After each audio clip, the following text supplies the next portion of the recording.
Wow. Good evening, everyone, and welcome back to Paranormal Mysteries Podcast. I almost said an old name that I hadn't said in a long time because look who's actually co-hosting with me tonight. I know. It doesn't happen very often. Jason's a little bit busy with family things, so Teresa came out of retirement. She actually thought she'd be seen with me in public, but I'm not in retirement totally. I'm just in retirement with you. See, I do a show on Wednesdays with Tina. That says exactly who she likes and who she doesn't like. Well, yeah. But that's okay. We're not here for you. We're That's here right. for these two gentlemen. I know it. You want to talk about who they are? I see Big Luke and Funkmaster V. Okay, rolling that neck. Getting loosed up, baby. Getting ready for the big podcast. I did sit-ups and push-ups before the show, man. We're ready to rock. I pushed my ass up off the couch. Does that count? I just want to hear more about you pushing ass, baby. That's what I'm here for, baby.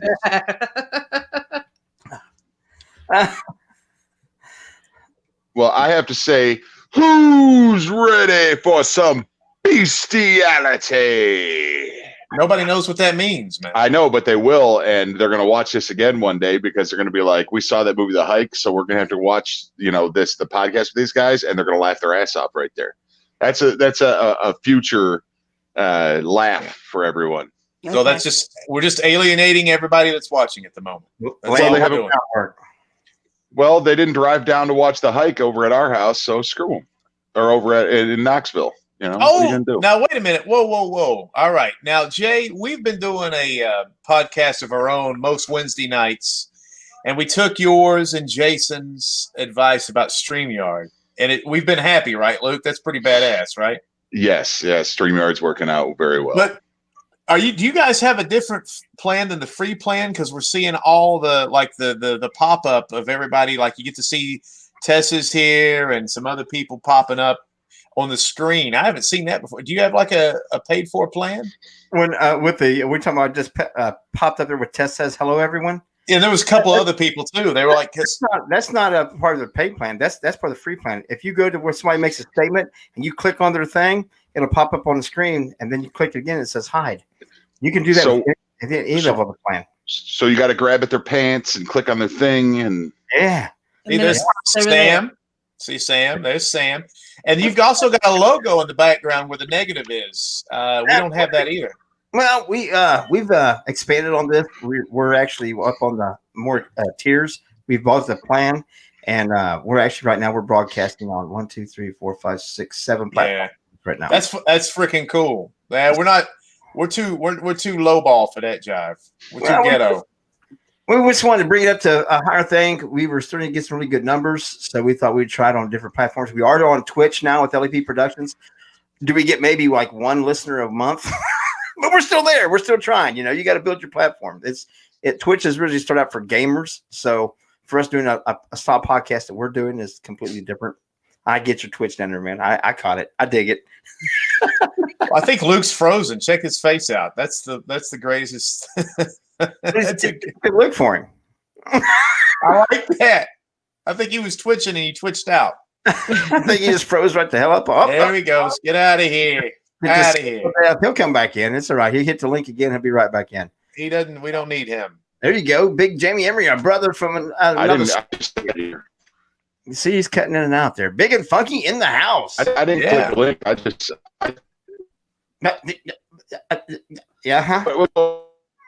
You said Tennessee internet.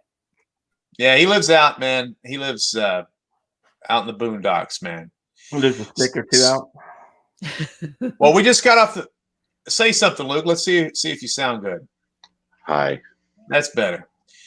So we actually talking about how far you live out in the middle of nowhere, man. You're writing a movie, and I don't know what you want to talk about it, but we got the green light tonight to start talking about our next movie, which we shouldn't talk about because we need to hype up the hike, but it's actually based where you are. So we should write in really shitty internet into the script.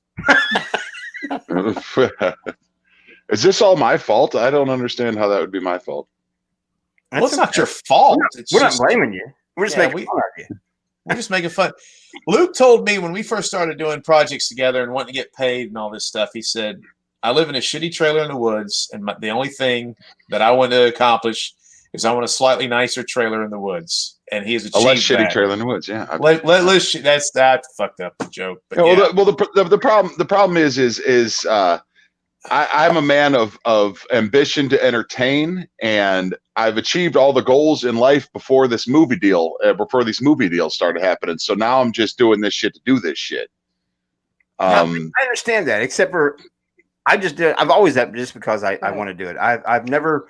If it wasn't for Jason, there would be no other side to it as a business wise. I got to be honest with that. Because I was always just done because it entertains me. And if you want to laugh along, great. If you don't laugh along, I don't give a shit. I think it's funny, so I'm doing it. Well, we had our premiere for our movie, or a screen test, not a premiere. The Hike. And for the Hike, and we had that Friday night at Halls, Tennessee. It's like it's a name of Knoxville. It's North Knoxville, and it's like Cicero in Chicago. It's just it's more rednecky. Yeah, but we with the COVID restrictions, we were allowed to have 50 people in there. We opened up 10 more seats because the cops weren't there, so we were able to fit 60 people in. Man, I didn't expect. I was nervous because I said that we love the movie, but George Lucas loved Attack of the Clones, and that movie sucked. So I was worried our movie would suck. But within the first minute of the movie starting, we watched Child's Play first, Child's Play Part 2, and it was a dead theater. I love this. Hold on, I love this comment. See, somebody said y'all would make a neat animated cartoon. If you go to funkmasterv.com, you will see there is a cartoon of me and Luke. Like a lot of people that hang out with us are like, you guys are like hanging out with a bunch of cartoon characters or something. I mean, we run off the cliff, we don't fall down until we look down, and then we drop down. A lot of stuff like that. We run into like, if you could paint like a giant tunnel with a road going through it, we will run into rocks. That's kind of what me and Luke do. We're all about that stuff. I want to slip on a banana peel and then did the whoop, whoop, whoop, whoop, whoop, whoop, and fall down. Yeah, and you just levitating for about 6 seconds and then crash. That's what happens around us. That is my life goal. Making movies where I can fall down a lot. But the Hike, within the first minute of the movie, the crowd was reacting. It turned into a black movie theater. Just through the whole thing, laughs, scares, people loved it. And I can't wait. I don't know how long it's going to take, but we should be worldwide with a distributor here in the next couple weeks.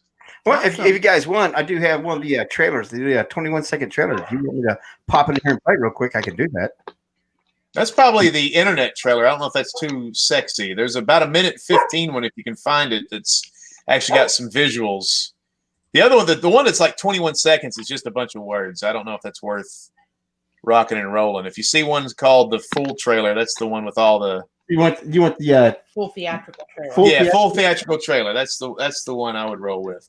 Well, if you guys want, I can pop that right up here. So I like the bass. What's this? Right here, do this, and boom! Look at that! Look at that, Luke! Look what he's got here. Oh, it's so sexy. In the Great Smoky Mountains, there resides ancient evil. So hot. Those who disturb it are never the same. I thought I asked you to quit wearing this. People are going missing. Now the cops, they ain't talking about it. The media ain't reporting it. And if they do, they just say it's rock slides or fallen trees. But there's something else going on around here. There's a killer. My grandfather used to tell me a story when I was a little girl about the legend of Spearfinger. She would lure people out of the tribes by mimicking loved ones. Don't go Damn, she's hot. Your Spearfinger will get you. Oof. You should stab them in the heart and then eat their livers. Man, some ghetto dude tried to spell Atlanta. We don't say that name. Ow. Can anyone survive the hike? Run from the forest. Run. Woo! Nice. Yeah. What about that? Even with some Then- slow down, that was sexy. Yeah, and that was the raw footage. That's not the color, the That's filtered colorized. It's not the finalized. That does have some color grading on it. Because we don't live in a blue, we don't live in an enchanted forest. But there's more improved color graded. Luke always points out the technical shit. We show something that's cool. He's like, that sucked. But let me tell you, shut up. Just let people watch the damn thing.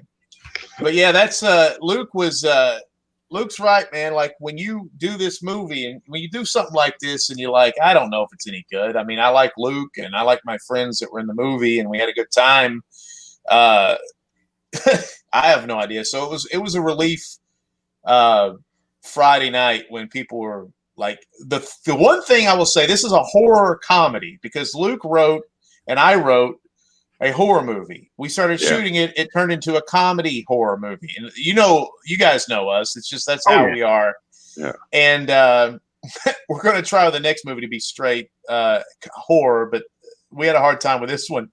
But the thing that I'm proud of, and of course there was a little I read, there was a little 420 action going on in the movie theater, I think, but every joke that we went for got a laugh. And normally it was one of those laughs that kind of like spilled over where you missed the next line, which is kind of a good thing too. But it was fun. I just got off the phone with Justin, who helped us. He's a director of photography and a cinematographer, and he helped us quite a bit.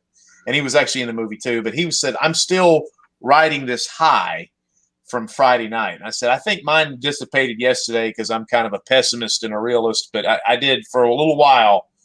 The positive affirmation was nice because when you do something like that, that's our first movie, and so you didn't know is this thing, because making a movie is hard. That's the problem. Yeah, absolutely. Like the hubris of me and Luke is like, we're just making a movie. Me and Luke don't remember. If you watch the end of a movie, there's 9,000 people's names that help make a movie. So me and him's just like, hey, me and you'll just make a movie.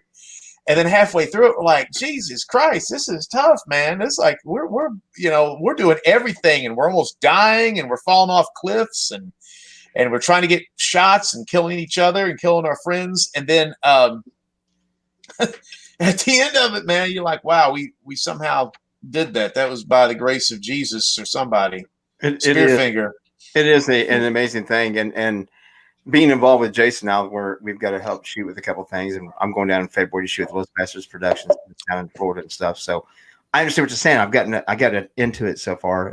Just the tip of it. I'm getting to learn a lot more. Just the tip. Just a tip, baby. Yeah. I get what you guys are saying when you go to show it, because when we premiered our episodes and stuff with Paranormal Mysteries, when we did that in the theater last year over there at the Fowler, I wanted to walk out. I didn't want to be in there. I didn't want to see anybody's response. I didn't want to watch anything. Like, no, you got to come in there. I'm like, no, I don't want to know. I just want to leave. It's nerve-wracking. I just want to leave. I don't want to see them. I don't want to face them when they're done with them. I want to come out and look at them and go, that's the dumbass. No, I didn't. As soon as they said it was going to show there, I'm like, I'm out. See ya. I quit. You've got to take pride in the fact that you're trying to do something. Yeah. Because nobody is. There was a Saturday Night Live skit that was just on this last week where they lampooned how people all their lives said, if I had enough time, I'm going to learn how to play the harp. Or if I had enough time, I'm going to reorganize my kitchen. And it's like the skit was everybody bought all this crap, like they were going to embroider shit or they're going to learn how to play an instrument. And nobody did nothing for the last 7 months with this coronavirus except look at their phone and just freak out. And so I think the thing that Luke and I are proud of is that we had this movie idea and we were like, let's do it. And we actually went out and did it and completed it. Instead of starting it and going, oh, that's tough, or because it was not easy. I'm not trying to toot our own horn, but there was a lot of obstacles. There was a whole month that we missed because of rain.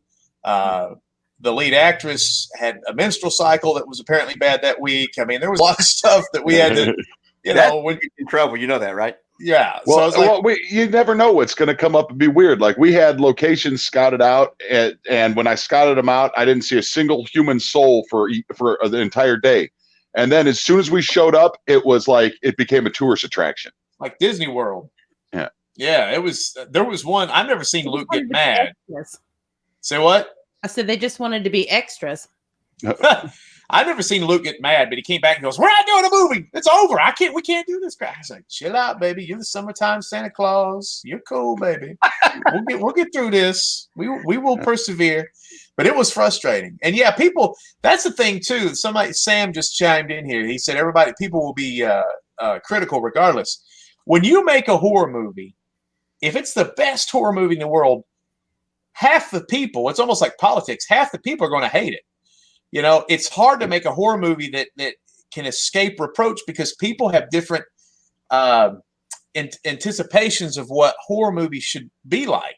Oh, absolutely. So even horror fans are going to be like, even if they see The Exorcist or The Shining, or you list whatever's like the original Halloween, whatever is heralded as a great horror movie, half the world hates it. And then the same thing we did comedy.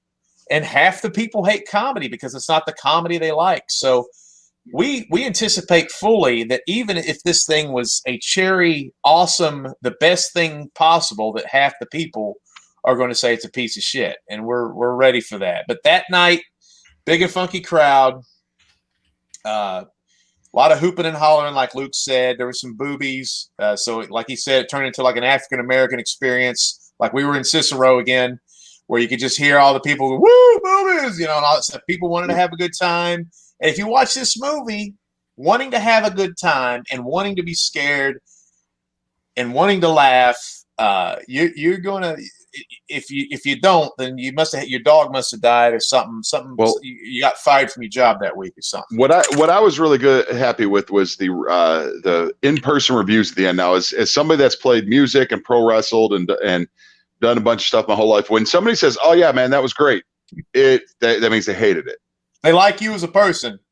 Yeah, but they didn't like what you did. When somebody says, "Yeah, man, that was great," it's not a good review. But what people said, a lot of people said, even my dad, he goes, "Wow, that was way more than I expected." And the one that I got the most, that I was most happy with, is I was entertained through the whole movie. Right. And that's what we set out to do, entertained. Yeah. Yeah. Are you not entertained? Well, there's so many movies now. If you watch any more horror movie or any suspense movie or anything on Netflix or anything, half the movie is throwaway. It's just boring. There's not every, we tried to make every scene have something cool about it to entertain with every scene. And that was nerve-wracking too, because when you're making a movie, especially the first time, there has to be an ebb and flow. It's like sex. You just can't go, well, you can't do it every time. Like maybe at lunchtime or something, but you just can't go. You gotta, something's gonna last an hour and a half, there's gotta be the ebb and flow. You gotta blow on her boobies, if you know what I'm talking about. So you gotta tell a story. And the stories have ups and downs.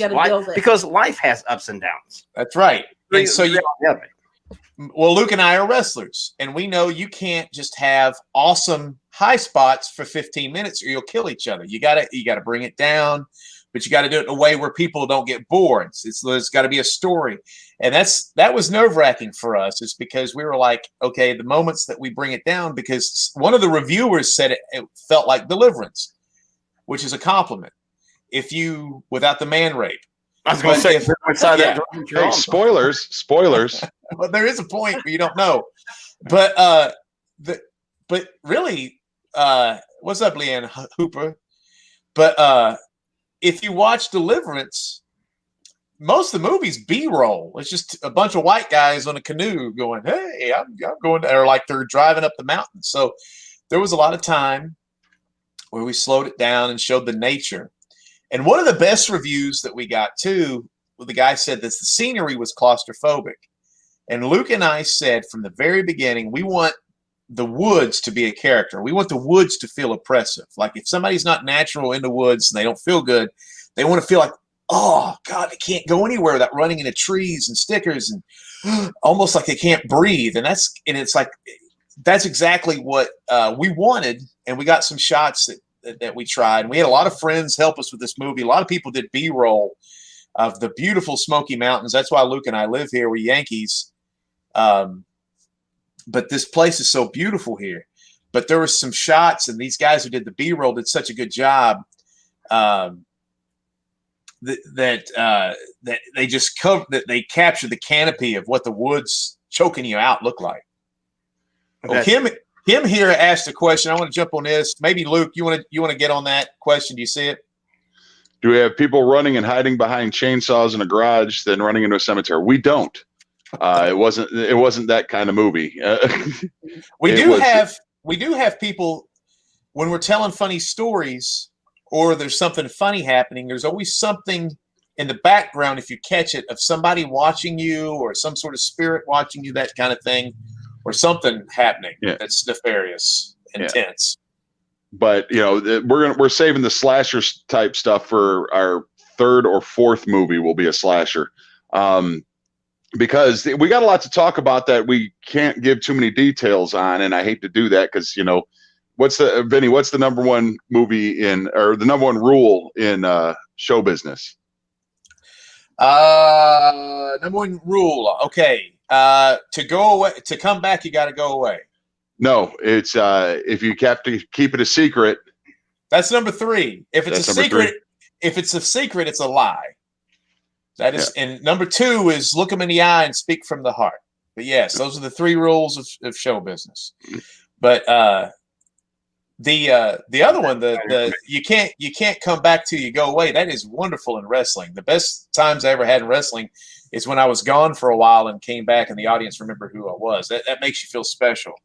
Because the whole place goes crazy, but we haven't done anything. Okay, so, question: where was this at? Are you asking about where they were filming at, or where they premiered their movie at, or it's about the same place? pretty close. I'm pretty impressed that a dog can ask this question. I would think it'd be more worried about is there sausages at the movie theater, or brought their own doggy bag. We shot the movie at the Great Smoky Mountains, but we also shot at – that's funny. I liked it. I did too. It took me a second. We were in Bryson City, North Carolina. We shot it in Knoxville. We shot a lot of it in Pittman Center. We shot some in Lenore City, Tennessee. We shot some in Virginia, Bristol. But you can see it when the distributor picks it up, which we got good news tonight. And me and Luke are giddy, and we're about to go hug each other and make out because we got some good news about everything. And then but that was a one-time test screening because what we did is we had 2 endings and we wanted people to vote on which ending they liked. We had an ending that we preferred and it was unanimous. They agreed. Yeah, filming was Bryson City, North Carolina. Beautiful. I love Western North Carolina. The road to nowhere. And I guess Luke and I can talk about the important thing about filming where we filmed Pittman Center too, and some other places I just said. But it's actually Gatlinburg, where I live. We found this great old cabin a mile across the street from me in the park, and so it was technically Gatlinburg, but it's like I live in Webb Creek. Pittman Center is right next to me, but Gatlinburg kind of overtakes it all with the address. But it's stupid. Anyway, I'm just laughing at some of these questions. You keep going. You're doing great. I love you. You just rock it.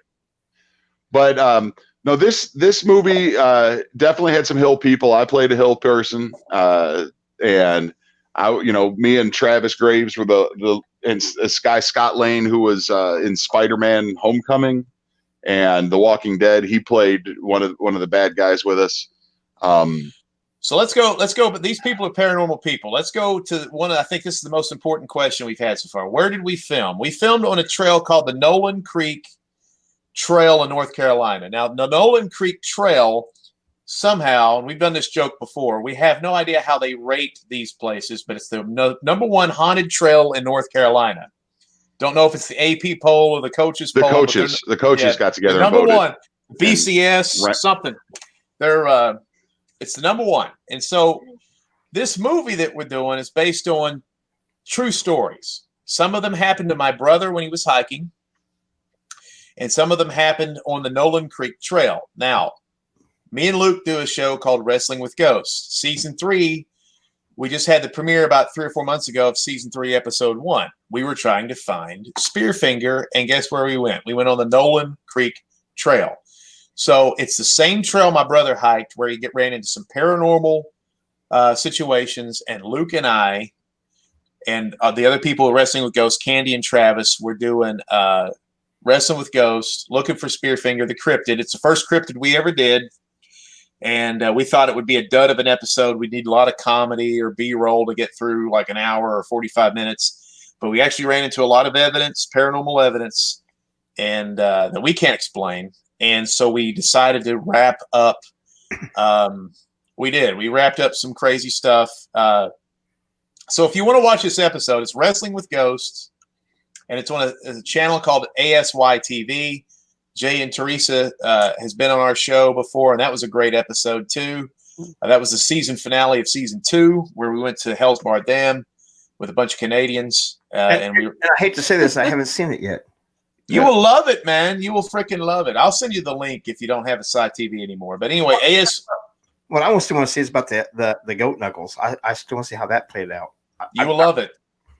What's cool about our show is accidents. Like, that was the last scene of the second season, and I think that's Luke and mine's favorite scene of the entire year of the season. What do you think? The goat knuckle gimmick? Do you think that's the best? where we peed. Yeah. Yeah. And the Wendigo. Yeah, the Wendigo was pissed off. Yeah, that was crazy. So, and ASY TV is available on Roku, Fire Stick, and Apple TV, and the good old internet at asytv.com. I watch it on Roku. You have to subscribe, but it's worth it. Hey, do you guys got Roku? Yeah. I got this Roku TV, and I don't do anything but Roku anymore. It's fucking awesome. That's what we've had for years now. Yeah. We cut our cord from cable about 6-7 years ago. We've got Rokus ever since. Yeah, nobody told me it was how good it was. So the other night, I go over to Candy. By the way, if you do subscribe to ASY TV to watch Wrestling with Ghosts or whatever, use the promo code FUNKY. We get a little cheddar from that. So I go over to Candy and Justin's house. Is this too much information, Amy? I'm rubbing my knee. This is my naked knee right here. Oh, I'm taunting Teresa because Teresa had knee surgery, so I'm taunting her. I still have natural. But anyway, I go over to and Yours Candy. are still good. No, they're not still good. You just got them both. So I go, they're watching Roku. So, and they're watching that thing called Pluto TV, which is free, and it's awesome. It's like live television, but yep. We watch that all the time. But so anyway, so in the movie The Hike, Luke, we do we play with the idea that there may be this supernatural creature named Spearfinger, which is something you told me about the first time. Why don't you tell them what Spearfinger is? Well, Spearfinger was a cryptid, and it's a Cherokee legend. We live on, this was all Cherokee land. Now the Cherokee reservation's just about 5 miles over the mountain from me. But Spearfinger was a rock golem, and some people said she was an ogress, but she has an obsidian finger that she would lure people out of the tribe, lure kids out of the tribe, and lure people out of the tribe, and then kill them with the finger and then eat their livers. And as the white people moved in and the reservation thing happened, she changed her tactics to where she would cause rock slides, she would knock down trees, and what she did mostly was she mimicked your loved ones. Like, she would make herself look like somebody, like somebody beckoning you out into the woods, and then she'd kill you. Well, about 3 years ago, there was a huge uptick in people being killed by trees falling on them. And the odds of that actually happening are minuscule. And it happened like 16 times in 3 years. Oh, wow. Less than that. It was like, I think it was like 18 months. There was like 16 cases. But it was just nuts. And, and we're talking about where we live, not worldwide. Is that just locally for you guys? Yeah. Great Smoky Mountains. So it's like Gatlinburg over to Bryson City and that kind of stuff. Cherokee. Yeah. So the Cherokee land. Yeah. And where this Nolan Creek Trail is where a lot of this around that area, and where my brother had paranormal activity happen. And that's in Western Carolina. Keep going, Luke. I'm sorry. And she would throw rocks at people. And hey, can you bring me a Coke? Yeah, man, I got you, baby. No, she would throw rocks at people. She would, and just knock them out and then take. But so when we went on to Nolan Creek Trail, that was two of the things that happened was the group of us are walking and you hear my voice from behind us speaking. Goes, hey guys. While I'm on camera, you hear me go, hey guys. And we all turn around, get freaked out. And then about 10 minutes later, this huge rock gets thrown at us. And it's 3 a.m. We are 20 miles from any other person. And a huge rock gets thrown at us from the woods. So we're like, we started talking and that we just started scripting the movie up right there. We're like, man, if this Spearfinger's, real, we've got it. We found her and we've got to bring this out into the light. And like I said, we sat down to make a serious movie about Spearfinger and about hiking and about the stories that were told. And then as soon as we put the cameras on ourselves, there's no way a serious movie was going to happen. But that's your personalities, though. Right. Well, you guys, because you guys investigate too. No, was it that's why hard? it goes. Was it hard Yeah. for you to be filming the movie and knowing that there's paranormal going on around you and not investigate it? Well, what's crazy was the cabin that we investigated at, we saw stuff, or the cabin that we filmed at. Nothing really happened on Nolan Creek Trail, but Funk messaged me like 2 weeks into editing and goes, dude, there's EVPs all over this. There's a scene where Candy's having a hard time getting her lines. And you hear this female voice just plain as day. She's the only girl on set that day. And you just hear this one, are you fucking kidding me? And it's like, where did that come? It's like she couldn't get her lines. And the spirit in the woods was like, this isn't Hollywood. She's terrible. So I still have that somewhere. I got to find it. But yeah, it was wild. When you're on a movie, though, there is so much you're in especially when you're shooting like we are, guerrilla style. And we didn't know what we were doing. A lot of times we learned. I was just on a phone call with Luke and somebody else. And the dog is excited about this story too. But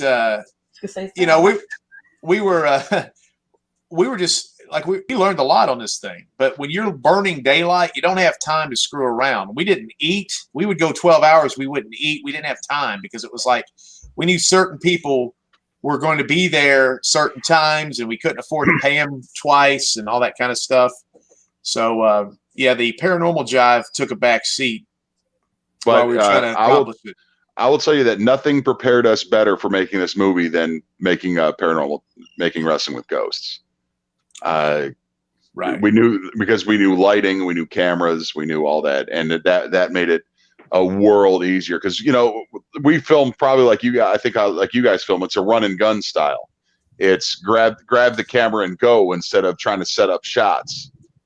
And if you're trying to do that and you don't have any practice at it or skill at it, you're all over the place. Like I can tell when I'm not running the camera. Well, there were people that struggled that tried to help, and they'll learn too. And but shooting a movie is so weird. Like when you shoot a paranormal show, it can look bad. It can sound bad. It can look bad because you're getting something. It's a documentary. But when you're producing something that this is a movie, there's certain things like when you're doing like a sweep in shot and your hand hits a tree and it jumps like that. You can't have that in a movie. It looks terrible. You can have that in a Wrestling with Ghosts show. And you're like, maybe the ghost moved the camera or people won't even notice. But like in a movie and everybody's in a theater and the thing's 90 feet wide, you're like, all right, I have to cut that out. We can't have, so there's like little things like that. Lighting is rough. Especially you guys were at. I mean, I've been on the set with Jason a couple of times now and working with some other filming myself. We were on more of a set or at a house or something like that. Being out on a trail, you can't tote in lights and all that other stuff. You pretty much rely on natural light. You can't control. Oh no, you can. But I'm saying you can't bring in like you would in another situation. It was the worst. The worst thing about making a movie called The Hike was all the hiking involved, and we had to, everybody, if there was 8 people on set, they were all loaded down with equipment, doing a half an hour hike off into the woods, carrying lights, carrying. Yeah, but you're carrying lights that you can't power up like the big stand lights, and that you don't have right. And different. You don't have the style lights that you would when you're on an actual set or when he's filming inside of a building. That light is going to be different. But I do. But he's right though. Jay is right though, because you can't control what the weather is going to do. You're not inside of a building, so we can a whole much more difficult level to it. We can ooch it one way or the other, but we're at the mercy of God or whatever Spearfinger or whatever. If you want to go that way, like Luke has some nice portable stuff. Absolutely, we were able to use it, but yes, there were times in the movie where he's going to go he's going to show everybody that he loves gay people by going through every color of the rainbow there. But hey man, it's cool. But so he had some good stuff, and but yeah, you can't really control the light. Like you got to light faces a certain way, and we had some people that they have this thing that we had a thing look like a giant Pringle, like a chip potato crisp, and it would reflect the light. And when we used that, it helped. But yeah, you're at the mercy of the Smoky Mountains at that point. Yeah, filming outside like this, it puts a different element to it because you do have so much with the natural light that you have to deal with. Well, the worst thing's the sound is motorcycles, because we live even though it's in the middle of nowhere, it's a tourist town. So we're in the middle of a great scene, and all of a sudden the Hell's Angels blow down 311 or whatever, and you're just like, or 321, and you're just like, all right, we got to stop. Or the cicadas, or anything. There's so much control. Well, there's a great scene, and this ain't throwing any spoilers, where Vinnie and Vinnie's going into a rant because something messed with him at night, and he's out there and he's yelling, and this owl just goes hoo hoo, and he's like, and what the hell is that? And I was like, that's staying in the movie. Yeah. There's natural animals like that sometimes work out wonderfully. This is all happy accidents in this movie. There's so many great things that we didn't even think of that were, like Bob Ross would say, happy little accididents. It was just like, we're just going to draw a little bird in it.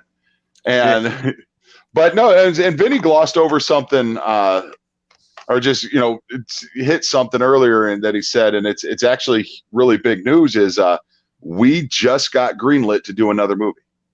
That's a good deal. Awesome. Yeah, that's good. That's why he's got the green light back there. Yeah, that's why I got the green light. No, we got foreshadowing. Right. Yeah. Right now, while Vinny's finishing up post-production, me and our Kirby, who's in our movie, Kirby Goki, she is helping, doing a lot of the setting up for pre-production on the next one. I'd say we'll have it filmed by the end of the year. That's awesome. Are you okay? Wow. If you don't die of a heart attack, what was that? Oh, yeah. What is that? What are you drinking there? Healthy for me. Zero sugar mango passion. Oh, that sounds like my love life. Zero sugar mango passion. Well, when I'm with the hookers, there's no sugar involved. They charge extra to kiss on the lips. I didn't know. Yeah, you don't want to kiss a hooker. You don't know where her mouth's been. Well, it just depends on how you feeling about life. It's always a challenge. That's true. That's right. Do you like to gamble? No, I don't like to gamble like that. Trust me. But the next movie is going to be a bigger production, got more money involved, more people involved. We've got some decent. We got some name actor or two involved, and it's called Web Creek, and we can't give out any more information than that yet. Kirby is. I wrote the script. Kirby put it in a script form, and that's about where it sits right now. But we've just had some contract talks with some actors and just trying to get that put together. But I mean, I'm hoping to start filming this in the middle of November. I got another movie that we wrote that's going to be like 5th or 6th down the line that I want you guys in it. So I'm sorry, what? I'm sorry, what? Well, there's a big orgy scene. We just had you don't want me.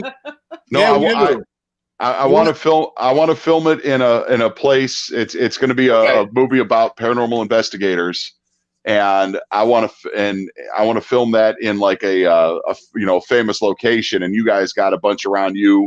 I want to use like 2 or 3 teams. I'm going to try to contact the Ghost Brothers and try to get them involved in it. What? Well, anyway, we're going to contact the Ghost Brothers. Yeah, I want that. You guys haven't seen them. They are awesome. They are guys. hilarious. Yeah. Great personalities. We don't know them. They probably they don't like us.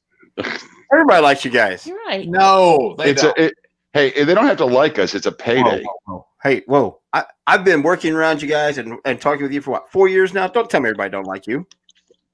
Your own guy, Jason Arthur, unfriended me on Facebook, and I take that very personally. I can't tell you about that. I don't know anybody else's lives. I'm just kidding. It was a thing where this was actually kind of funny, too. So we signed a TV deal with Netflix. Who gives a shit, right? We talk about that shit all the time. So so last year they were like, dude, you got to chill out on your political posts.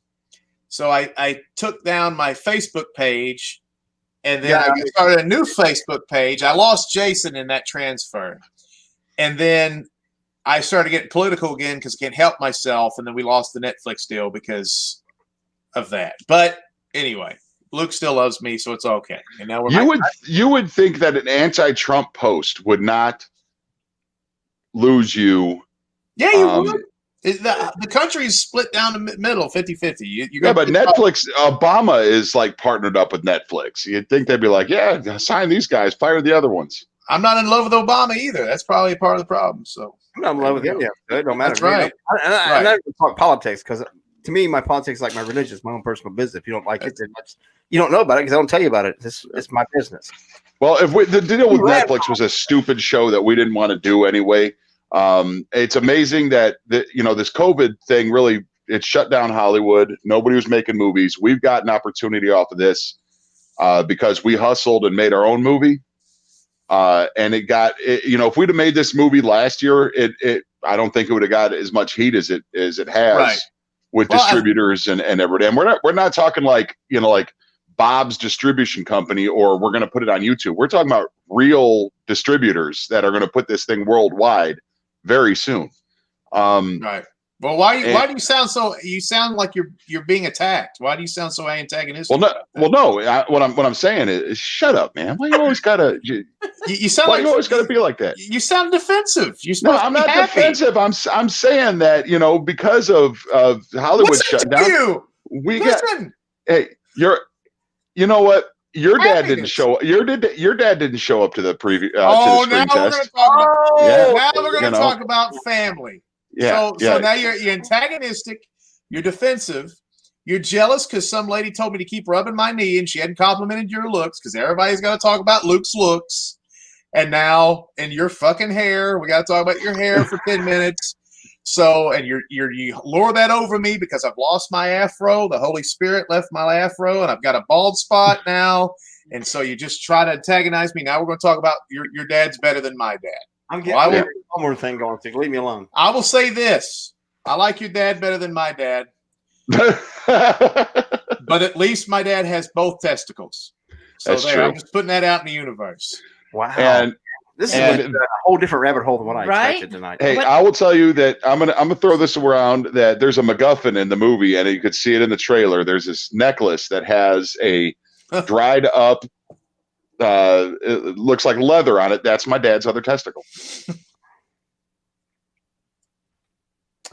And Vinny, did you wear that necklace?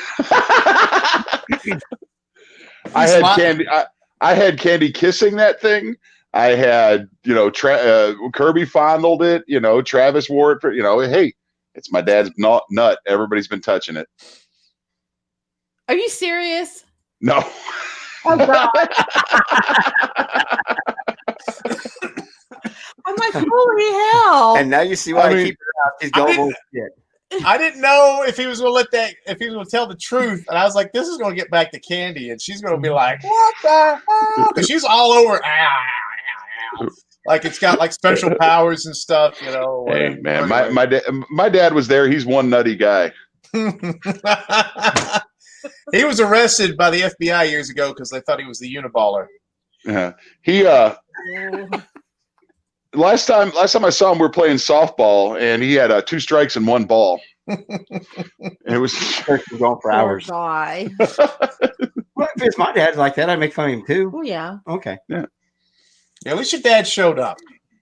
Now, this is funny. Now, this is nobody's going to see this. So my family is just subpar, and Luke's is too, and just they're weird, neurotic people. My people, and so I said, my brother. We were all telling other people our family's not going to come see this movie or whatever. But my brother showed up because it's the stories are about my brother. Now I do love my brother, but our family is just dysfunctional. And he's a crazy hiker. He's a great storyteller. And his daughter showed up, her husband, his wife, which is my stepsister. So I told Luke, I said, if my brother ever sees this movie, I'm going to say, how did you like the movie? He's going to say, eh. They come out of the movie. This is a movie based on his stories. We got ovations and laughter, the whole movie. It was a great experience. My brother comes out. I asked my family, so what did you think about the movie? And they all were like, eh.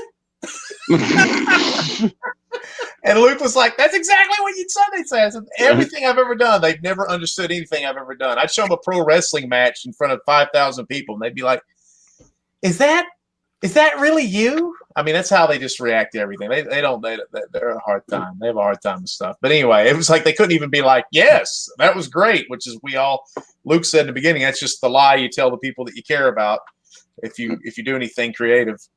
See, but at least your family does that. My family don't care for any of the things that I do. That's kind of like saying, well, no, this was, we were so shocked. This is the first, I've played music. I've played high school basketball. I've pro wrestled. My dad has never gone to a single thing. This is the first thing. And I was like, for me too. And he enjoyed the shit out of it. Yeah, your dad loved it. My family's never watched. Well, I got a cousin in here that watched the podcast. I got a couple of cousins, but as far as like my aunts and uncles or something like that, my brother investigated with us for a little while, then he disappeared. It just majority of them don't actually. And most of my mom's family, they're religious, and they're like, what we do is like, oh, we're worshiping the devil. Yeah. Well, that's part of my problem too. Is my family goes through this ultra religious kind of thing where they become the least like God when they get involved in the church, which is the weirdest thing. It's like they become judgmental and weird, and they don't talk to their grandkids or anything. It's like, what is wrong with you? You know, it's like they get backward minded or something. But that's a lot of what we had to. My group was atheists. Well, we weren't atheists. We weren't agnostic. We just never talked about God when I was growing up. And then at some point in my family's history, everybody kind of found God in a weird way. And my brother loved 80s metal. And he was really big into the band Kiss, 70s metal too, I guess. And so my sister is an artist. So somehow they compelled my sister to do this beautiful life-size fresco of the rock band Kiss in their mask and full regalia on his bedroom wall. And my dad, who's neurotic as hell, you'd be sitting there talking to your dad, you'd put a hand on your wall, he'd be like, get off the wall! You'd have a totally wonderful conversation, but he'd flip out. But somehow my brother and sister convinced them to let them paint this giant fresco of Kiss on the wall in his bedroom. And it was awesome. It's Gene Simmons and Paul and the words. Well, then he was enjoying that, I guess, to have that in his bedroom. And then we lived in Tennessee at the time, driving down the road, and Tennessee, sheer drop off all the time. He flips his car off the road listening to Faster Pussycat. And at that point, my brother was like, the devil possessed me to go off the road. It was the rock and roll music. So he burned all his CDs, all his tapes. They didn't have CDs at the time. All his tapes, all his 8 tracks. And then he started listening to Christian music. And I don't know how this happened, but he convinced my sister to paint over Kiss with Stryper, the Christian hard rock band. So they had to go over, with Gene Simmons, they put Oz Fox and the yellow and black stripes and stuff. And so I was just like, that was amazing. That was like a multi-$1,000 job she did for free. And then he was like, I found God now. You got to put Stryper on top of the band Kiss. That's a weird transformation. It was wild. I'd like to see how that happened. Right. Yeah, it was weird to go from point A to point B, but that's what usually happens. From what I understand, I've not been there yet. See, I've got with my family dynamic is real decent, but it's kind of like everybody's living their own lives, so our lives don't mingle that much. So it's like my brother and my family's only me, my brother, and then my mom, my dad, my stepmother, and we're all living our own lives. I don't bother them, they don't bother us, and that's almost a better kind of support group where they just don't judge you. They just don't, they don't support you, but they don't say, "Hey, you're stupid." Yeah, that's my dad's family. Teresa, we've been married for 32 years, been together 33. She's only met maybe 10 or 15 of my people on my dad's side of the family. My dad's one of 12 kids. Yeah. We don't get together. We don't. But if I put out the call that I needed something, Lord would be like next to kin. They come armed. They come ready to fight and kill. That's just the way it is. Don't talk to each other. Don't associate. Don't see each other for years. But somebody says, "Man, there's something I need help with, and I need something to go away." It's like I said. It's like the movie Next to Kin. They're here. It's red to hell. And it's time to start. It's just the way they are. We didn't need the shotguns. We just need to paint the house. No. You better need guns. You better bring guns. It's that old Warren Zevon movie or song, "Lawyers, Guns, and Money," because shit's getting ready to hit the fan. Put the flamethrower back. We don't need the flamethrower or the bazooka. Oh, that wouldn't be surprised. Kevin didn't pull up in a tank. Like, where the hell did you get? I'm not asking. I don't know where you got it. I don't need to know where you got it. Just leave me out of it. So don't ask. Yeah, tanks, but no tanks. The movie things I've seen, man. I'm looking forward to see when it gets picked up and how we're going to be able to view it. I really have enjoyed what I've seen so far. I've been sitting there looking at your Big and Funky Productions on YouTube channel. You guys want to go see more of the parts that they have put out there, you can find there. Also seeing that you guys had a interview with a TV station talking about down there. Yep. Got a couple interviews this week still. WBIR. WBIR. They used a still shot where I look like I'm cross-eyed and I got hit with a tack hammer. That's gone all over the newswire. I'm like, oh, it's like, can't they find a better picture of the movie? It's like, God, and it was embarrassing. So, but yes, that was cool. That there's something there that you actually guys caught my attention on, and I gotta know, because I know you guys. I know you didn't have no stunt doubles, nothing like that. So with your professions and the rest and everything else, you guys did your own things. But I can't believe you was brave enough to stand there behind a tree and let somebody else stick an axe in it. That was scary stuff, and we did like 20 different takes of all of us got axes thrown at us within 2 feet of our heads.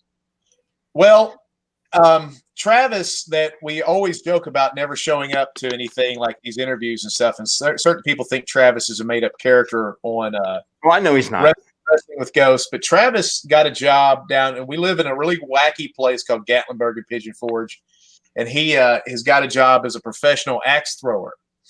And so that mother effer can throw he can do trick shots. He can throw the axe upside down and have the axe stick upside down. He's really good. Now, my daughter's there. My daughter is a Vineyard. I'm the least neurotic Vineyard. Everybody else is always like, oh my God, everything has to be perfect, and I'm going to complain about everything. So she gets weirded out and scared. And so I'm like, Travis is a professional.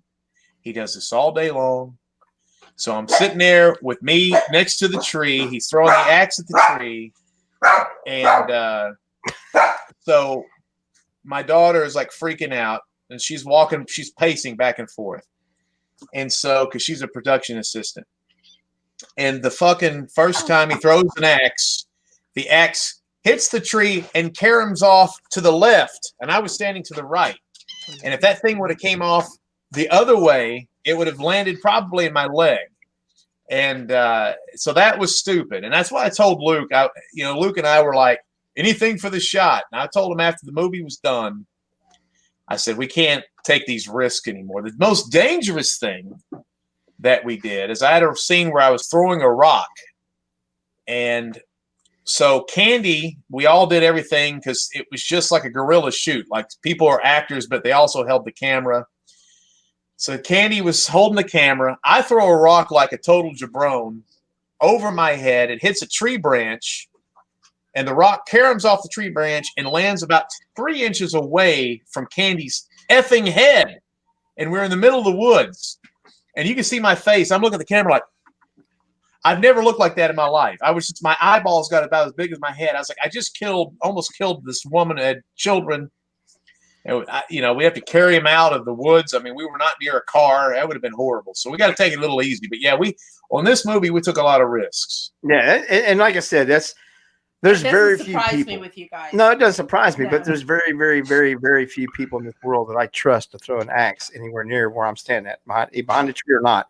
There's not very few. I love my brother to death, but I remember me and him playing Mumbly Pig to me twice accidentally on purpose, sticking it in top of each other's foot. So no. Well, there's and the thing is the axe throwing stuff was at least we were standing up, because a lot of the fight there's a long fight scene and we are rolling around and body slamming each other and taking bumps into gravel and dirt and mud, and we're bleeding and rocks and in wrestling, you go out there, you got a nice padded mat, you take some bumps, you go back, you drink some beers, and you have some laughs. With this, padded. Yeah, with the ground isn't padded, and also in wrestling, you do the big move, and you're like, okay, I got that out of the way.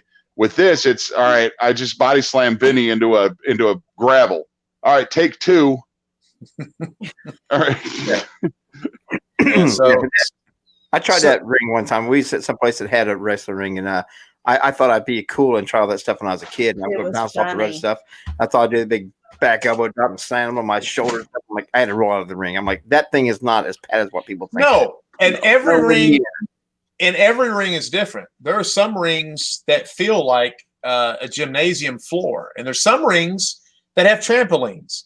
But there's also, with any thing in real life, when your body is flying that far, if you're slammed in the wrong spot, it can hurt. If your leg kind of careens and hits the point of the let's see, like the edge of the ring, and your leg comes down funny, it can break. The steel ropes are made of like telephone wire, I guess. Most of them. Some of them are ropes, but most of them are metal, and they'll have metal prongs that are kind of thick that stick out. They can get caught on your face, or your eyeball, or your ear. This one had the rope, and it wasn't that padded. It didn't have the springs or anything like that. And like I said, it was a local little company around here, a really small one. Yeah, and, Jay says, "Oh, this can't hurt." Yeah. That bad. Oh, I'm yeah. going to see what this is like. Yeah, I was. I know Luke used to train people up in Chicago, and I've trained people in Tennessee, and I know I've body slammed a couple people, and I've had people take what we call bumps, where you fall down the ring, and they got up and they said, "This isn't for me," and they just grabbed their back like, "I can't move my leg right now." And that's the one thing about anybody who's a professional wrestler that wrestles a lot, meaning multiple times a month. We all can absorb pain. That's the one thing we all have in common. Some of us can't fight. Some of us can fight. Some of us are strong. Some of us can barely breathe. Some of us can only take 2 steps and we need to smoke a cigarette. But we all can harbor pain. That's the only characteristic we all share, I think. Would you agree with that, Luke? Yeah, and in the movie The Hike, a lot of almost every actor except for Candy and Kirby and Justin were professional wrestlers. That's true. And the reason we cast, professional wrestlers is because there's a skill set that you get with wrestling where you know your body, you know your face, you can act, you can talk, and you can do your own stunts. So, I don't know why they don't mind the world of professional wrestling more for actors, because they're hey, what you doing over there? But that's what I was saying earlier with the whole axe thing. You guys have worked together for a long time, and being that it was Travis doing it, you trust him. To have that kind of trust with somebody, that takes a lot of. You just can't get somebody and you hire and say, "Hey, I'm going to hire you to make a movie with me. I know you throw axes. I'm going to stand behind this tree, and you really throw that axe into that tree." I really don't know that SOB, and he really don't know me, so I don't know if he gives a shit whether he takes my head off or not. So I'm just saying.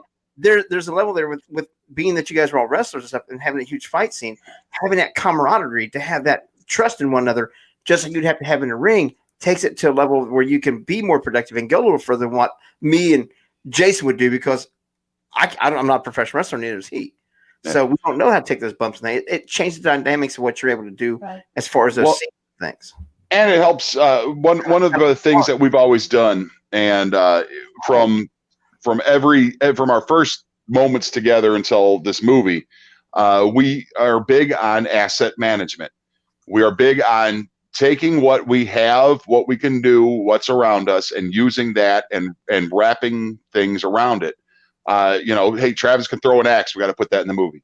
Hey, we can fight. Let's put it in the movie. Hey, we have a cave. Let's put it in a movie. Hey, we have access to this. Let's put, So that's the other thing about movie making that we do is we don't have to go out and find things or buy things because we write around what we can do and what we have. And Luke and I's history together, and my history independent of Luke, because me and Luke's been friends for about 6 or 7 years. No, not the hike. We made it in 2020, Shelly. What are you talking about? 2011. That thing's terrible. Look it up on Internet Database. 2000. Yeah, no, it's just put in the hike 2020. Yeah, put the hike 2020. That's how you find it. But or you can look up the news. There's a lot of news links about it right now. So, but like everybody that we got, you guys are friends of ours. We want to use you. We picked you up in the paranormal industry. We have pro wrestling friends. We have people in our music histories. Luke did the score. He did, like, a lot of people said this is like Deliverance and Clerks and Descent and Evil Dead. But the Deliverance parts where there's a lot of nature and B-roll, Luke did the acoustic guitar, which I thought, when I first heard it, I was like, this is okay. When you watch it in the movie, I was like, this is freaking perfect. This is nice. It's very Appalachian. He did a good job with it. Say it again. Apple what? Appalachian. Yeah. Okay. You've been down there long enough. You know how to say it properly. Right. Yeah. So, yeah, that's right. So I'm like 50% Tennessee, 50% Jive Talk is how I speak. So anyway, look up the hike 2020. Type that in the Google. That'll get you there, Shelly. Or what you do is the hike 2020 Vinnie. No, Vinnie. Oh yeah. If you put in the hike 2020 Vinnie, it takes you to a bunch of stuff. Yeah. But and then there's like people that voted for me when I ran for governor, that their daughters were special effects people and they helped. So I mean, it's been this big snowball of what me and Luke have done with the comedy bits. We met Candy doing a comedy sketch. Well, and I think one of the funny ones is Kirby. How we met her is because she got, she was involved with some things with Justin Richards' stupid ass. Yeah, and she's been invaluable to us. She's part of the crew moving forward. But we found her and she lined us up with some other people, and it's like every asset we have, we're cultivating all sorts of different relationships that are paying off in ways that are weird.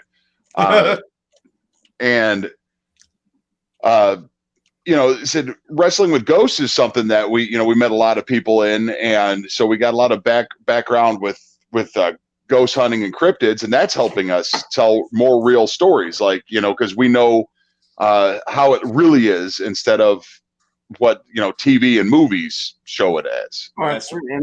And that kind of got me. You guys talked very start of the show pages, like when you said you was investigating this and where you got the idea from this was your first cryptid, and that's one of the areas I absolutely enjoy the shit out of doing anymore.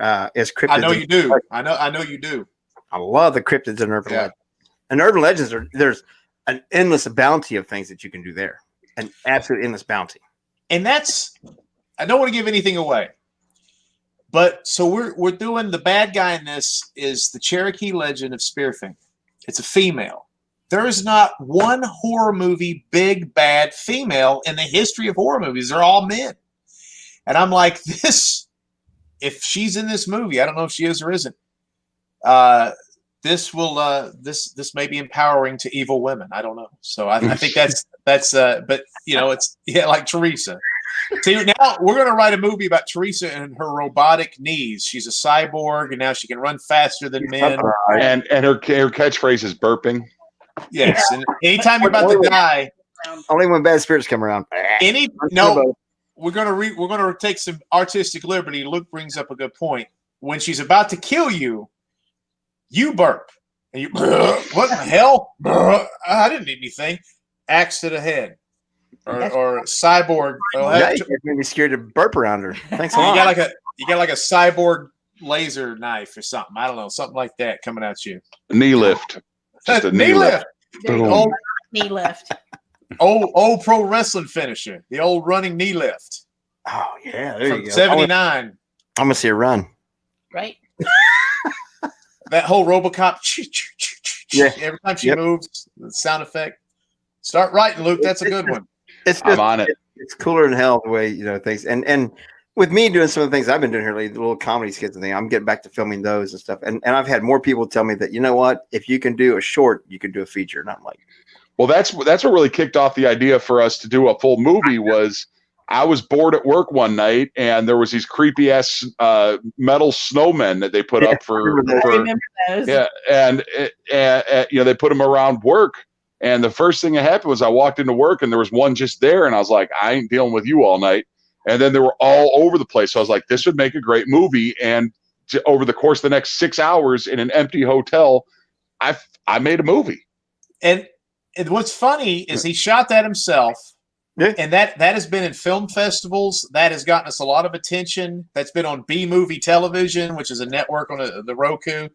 And I was like, and so a year later we filmed a sequel where I was his replacement or whatever, and it tied it into a whole bunch of other big and funky lore that we won't get into.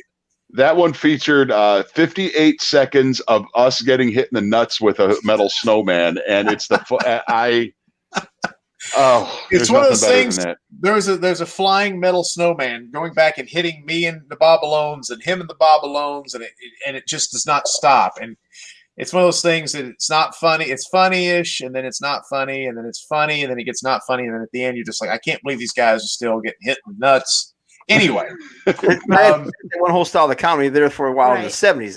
It went along that way. So I really understand it because I'm a little bit older than you guys. Yeah, Right, well, that's our sense of humor is we want something to be funny and then take it so far that it's not funny, and then take it so much further than that it's funny. sometimes we don't do that all. With me, I grew up with Laurel and Hardy, watching all of them in reruns, and Evan Costello, and that's the people that I migrate to for my slapstick style comedy. So I have a hard time reading some of the comedy nowadays because it's so much of a verbal comedy, and I'm like, okay, it's a joke. Knock knock, who's there? Who cares? Yeah. So I get in trouble for that all the time. Well, in this movie, and that's what we're trying to tell you too, is to encourage you, is that people ask me, I want to get in this business. What should I do? The advice that I give them is something I heard years ago before when I was doing music. I heard filmmakers say it. Start making movies right the hell now. You're going to make about 10 movies that absolutely blow ass. Get them out of the way. Start making them. Learn from your mistakes, and just start, piecing together, because it is hard. Don't get me wrong. It's difficult, but it's doable. And especially the thing that we did was this year. I don't know if Luke got into it this much or not, but COVID-19 has stopped 85% of all production houses in Hollywood right now, and distributors are Pardon me, distributors. I think Teresa's coming to kill me. Distributors are starving right now. Look out! And so the first time, me and Luke, I think we're ahead of the curve where we were like, F&A, let's make a movie. And that's exactly why we've gotten some more attention maybe than we should have, because, Luke is one of these guys who's very honest, and he'll poo-poo things, like trying to explain it away. There were technical problems that we made with this movie. That is true, because we didn't know what we were doing. The heart and soul of this thing, though, and the humor and the actual moments we got for horror, I'm very proud of all that. And I think, but it came from years of doing Wrestling with Ghosts. If you go to our Big and Funky YouTube page, we have, 100 comedy skits and wrestling promos. And me and Luke produced a wrestling television show in 2015 that was terrible. So it was like we've been together producing stuff together and writing stuff. And the maturation point here was this movie. And so we made mistakes technically, as Luke would tell you, but who cares? At this point, there's a lot of it that we fixed. We know better now. So when we do the next movie, we won't, but the heart and soul of this thing is going to be, and like most of the people that watched it, they were like, I'm really surprised at how it felt like a movie. One thing Luke and I was worried about was, is this going to feel like a Monty Python movie where it feels like 300 Big and Funky skits tied together? and I think we all did a pretty good job trying to make this look like a movie. That's where I stayed with and I told actually I talked with Scott Tepperman about it with Los Bester Productions. He's like, if you can do a short, you can do a feature. I'm like, but I don't have that attention span for that. I put all my stuff in real quick, and I don't want to drag it out. It's my ADHD. Beginning, the middle, the end. Let's go. Next thing. And well, if you watch a bunch of skits, if you watch this movie, I think it will help you with that, because I don't want to say they're skits, but they're kind of skits. And if you could kind of change the skit into progressing a movie, flow, that becomes a movie. I get that, but I don't have that. And a lot of have that desire to work in that direction. Right. I like this comedy skit to be this little skit, and the next thing do the next thing, and that's that. I don't have that desire to move into that bigger feature. Now, am I going to be going down there and helping them in February to make a movie? Absolutely. Am I going to learn a lot of shit? Hell yeah, I want to learn a lot of stuff. I want to take it all in. But do I want to take that direction? No, let them do that. Let Jason do that with Los Bastards and a couple movies that he's made with LEP Productions. Let them do their thing, because that's their thing. Me, I like short, just do what I want to do and get to the punchline, and next gang, let's go have something else. Well, what we, like we call them mistakes or anything, but and sometimes, like I felt before the movie aired that the things that were skits would hurt the movie. I did too. But a few people said that they were their favorite part, and also what we did with the skits is we actually use them to set up things later in the movie. Right. There was a reason for them. It wasn't just throwing them in to throw them in there. There was a reason for them. There was a payoff to them half an hour later. But you get foreshadowing sometimes. Yeah. Sometimes it has to be in there. Well, I used to be a stand-up comedian, and the best stand-up comedians, you'll notice this, one of their little tropes is they normally end their set with a joke or a punchline that they used earlier, and it kind of makes everybody go, "Oh, I remember what? That's funny." I don't know. Yeah. I don't know why that works, but that's kind of what we did with these skits. Is we kind of wanted to bring them up at different points near the end, and people go, "Oh yeah, I remember that." And so they fit congruently into the movie. They were, they worked. Right. But that's making a movie, though. You have to have that. Like you said, sometimes you got to have that ebb and flow. And you got to have that lead up sometimes to give a little bit of foreshadowing. If people catch up on it, sometimes people are so intent on watching just what's going on that they don't really catch on to those little tidbits that are leading up to what. And then they, like you said, at the end of the show, then you make that comment again, like, "Oh, now I see how it all ties together." In fact, Luke's dad actually, the last one that we did like that, he was like leaned over to Luke and goes, "Oh, I get it," So yeah. But he was telling a good story. And what really worked in the movie as far as the comedy went wasn't so much the skits. It was that guy right down here. It was his delivery of lines. When we were filming the movie in camera, when I'm directing, I'm got the camera, I'm watching it. I'm like, "Vinny, you're too much of a dick. Nobody's gonna like you. You're a dick through this whole. You're a dick through this whole movie." And then I watched it all put together, and he's the most lovable freaking guy, and relatable, and he's like a great, great boyfriend to Candy. Their chemistry was great. You could tell that he cared. The way the words were delivered and everything, he made it sound like he actually, like he cared about what was going on, and he was trying to ease her apprehensions, and it was Vinny's deliveries, and he was worried that he wasn't good enough actor, and he carried the frickin' movie. I'm not a good actor. I gotta say though, I do have to compliment on that from the clips that I've got to see in things, the delivery of the oral parts of it, the verbal parts of it, it was not sounding like it was. You can tell somebody that's not comfortable with what they're doing, whether it be a movie, whether it be on stage or whatever. You can tell that it sounds like you can tell they've rehearsed it. Almost like they're giving the Gettysburg Address speech or something like that. Yeah. That from all the clips I've seen, it's almost too rehearsed. From all the clips I've seen, it flows with like it's an actual conversation, and that's a huge thing to get accomplished on your first movie, to not have people have that stage fright, for lack of better terms, to not look at the camera and give that dialect like it's a lecture or something. And there was a Bob Ross paint some birds over it incident where the first day of shooting, we spent like 16 hours in Bryson City out in the road to nowhere, and we recorded almost like half the movie that day. And then we lost that footage. Jeez. And Vinny's like, oh, we got to re-record this. We got to re-record that. It was a blessing. Yeah.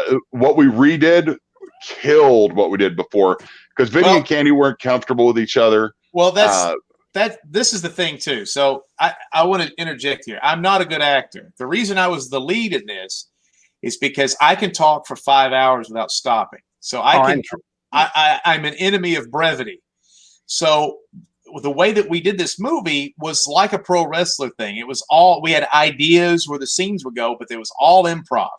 And so Luke would sit there and go, okay, that your delivery, you shouldn't say the word balls 5 times in that sentence. Let's do that again or something. I'd be like, all right. So we would redo it, but it was all improv. And see, Candy is more of she's the female lead.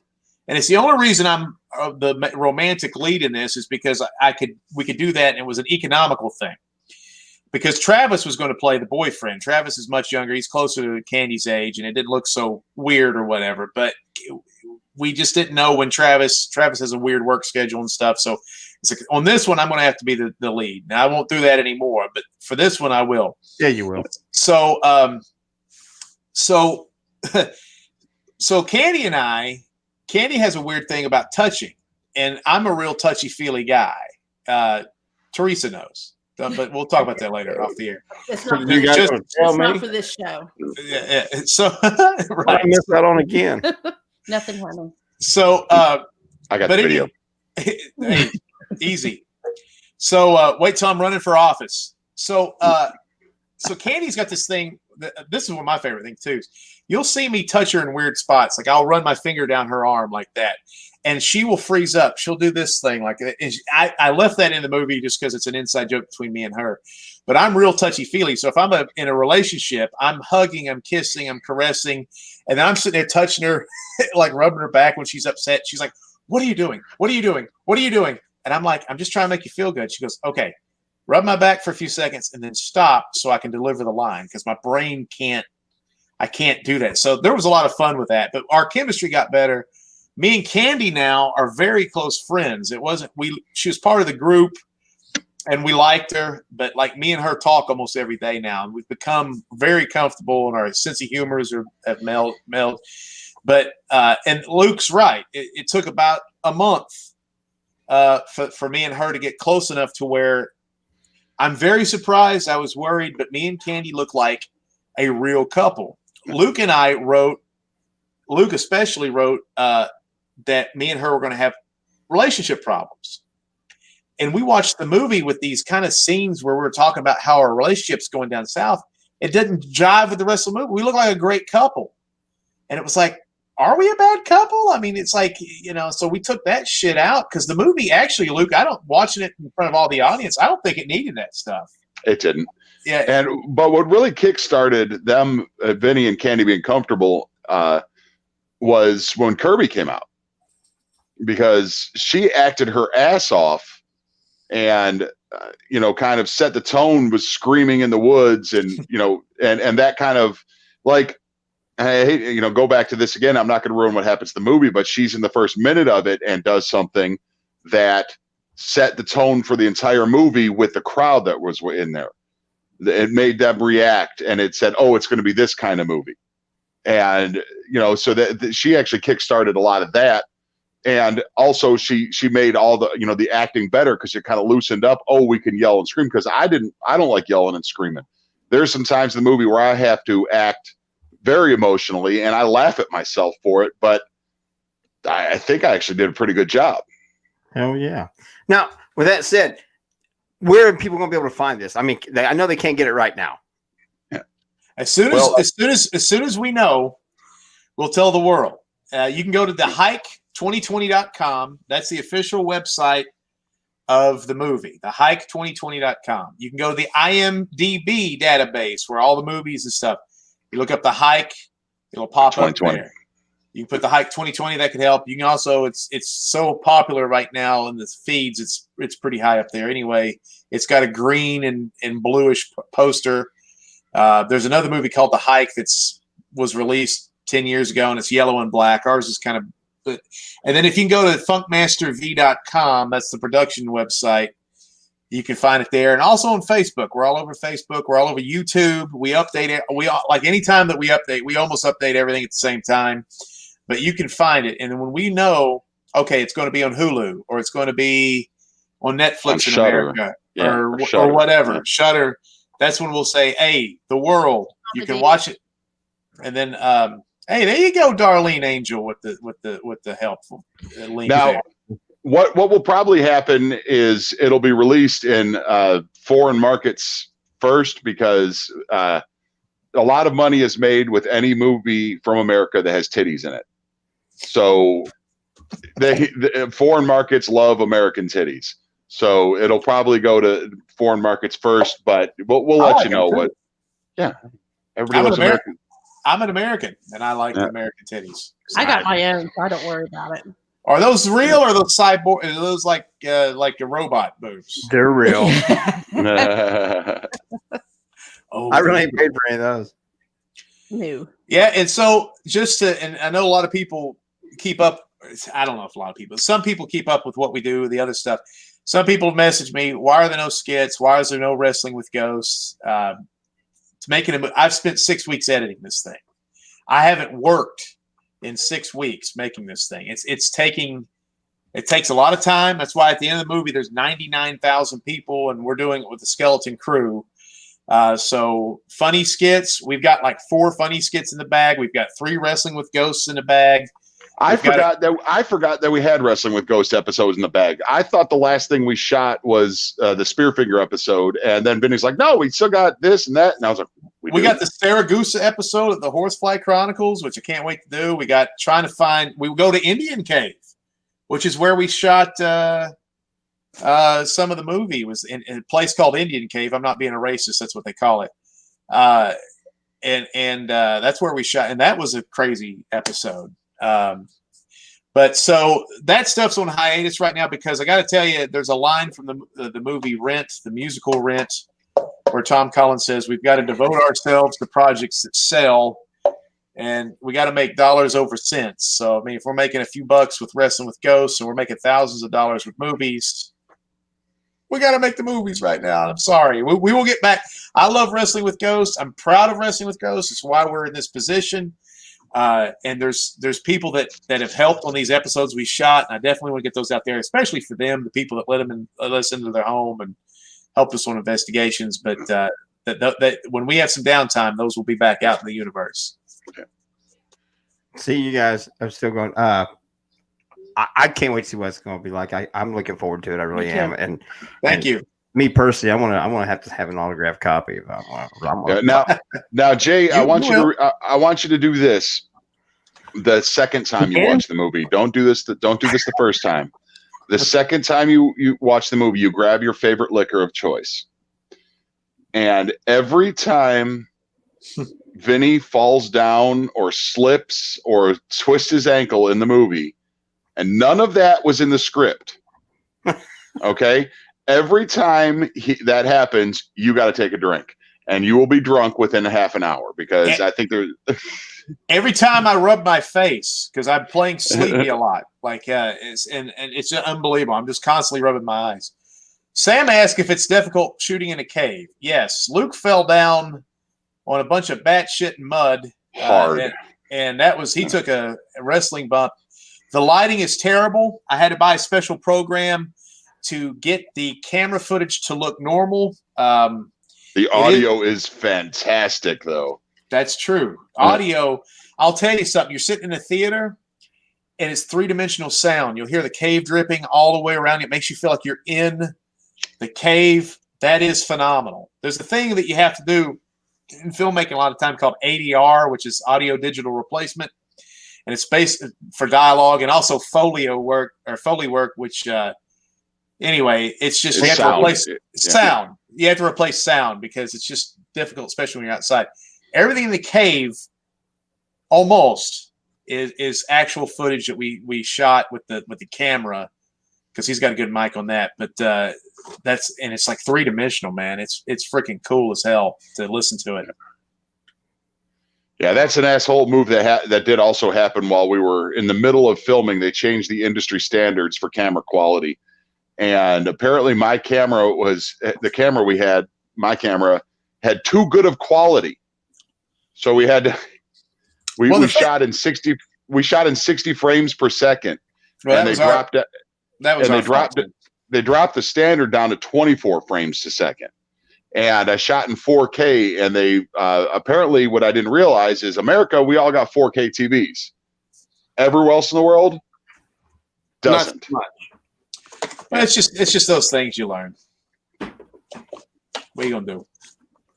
Yeah, I've heard Jason and them talk about that, where they've had to redo certain things, and even with our episodes, we shot them in 4K, and they said like a couple of places like we can't show them that way. You have to bring it down. I'm like, I can't. Well, I don't know what you're talking about. I don't stand by.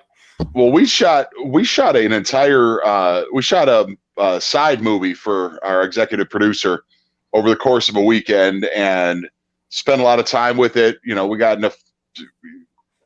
We got 8 extras involved or 10 extras involved that he hired out. And because we shot it with my camera after the industry standards changed, he couldn't use a single second of footage from it. All right, we got a question that says, "What cave did we shoot in?" We shot in this. Impossible to find. Look at the trailer.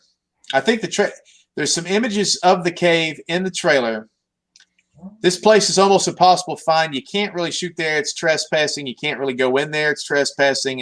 It's a cave called Indian Cave in Blaine, Tennessee, which is on the east side of Knoxville. And so it is. Play this other minute trailer where they're in the cave. Say what? Play this other minute trailer where they're in the cave. Shows more of the cave. Well, you could, but it's all darkness. It looks like you could say we're shooting in a broom closet too with that. But there's a damn cave. Say what? I can tell it's a cave. I can all tell. Right. You can. This is a teaser trailer we had before the full theatrical one. That sounds hot. Candy does sound hot in that. You hear Vinnie? the dripping?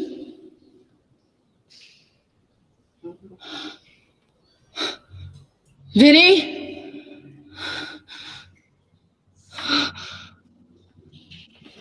Vinnie, this is not funny. Vinnie?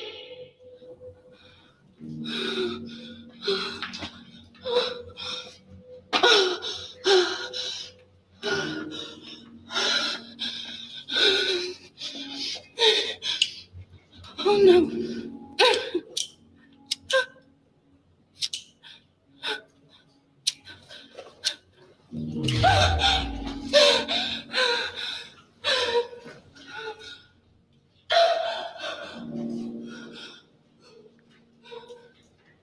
Little cameo by Big Luke in there if you caught it quick enough. So I thought it looked fine. And you can tell it's okay. Because you saw me the other day. I know. I mean, I did say you guys don't pay attention to what the hell I'm doing, but it's one of the things we was watching a movie that it seemed like a really good movie, but it pissed me off because it was all filmed so dark. That's not filmed so dark that you can't see her face. You can make her face out. You can make out what's going on around. I hate the ones where they film so damn dark that you really can't. You're squinting to see what's going on the TV, and I'm like, this bullshit. That's a pet peeve. I can't.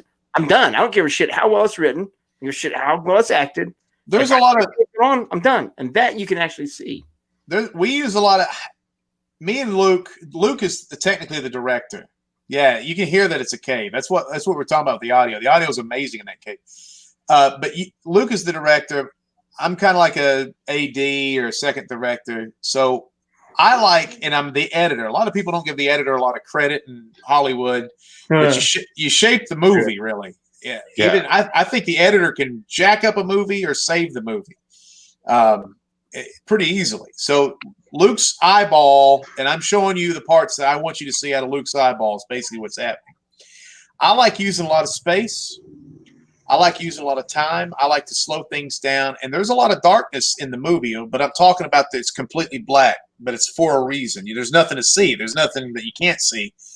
But yeah, I'm like you, man. I got to be able to, if something's on the screen, we got to know what it is. I hate when it's so dark. I I can't make that out unless there's some sort of little trick they're doing with you, or if there's intentional. If it's just bad film, then that sucks. No, I don't mind it when it's black, like you're talking about there, where you're in the cave and you hear the sounds of the cave. You know that's okay.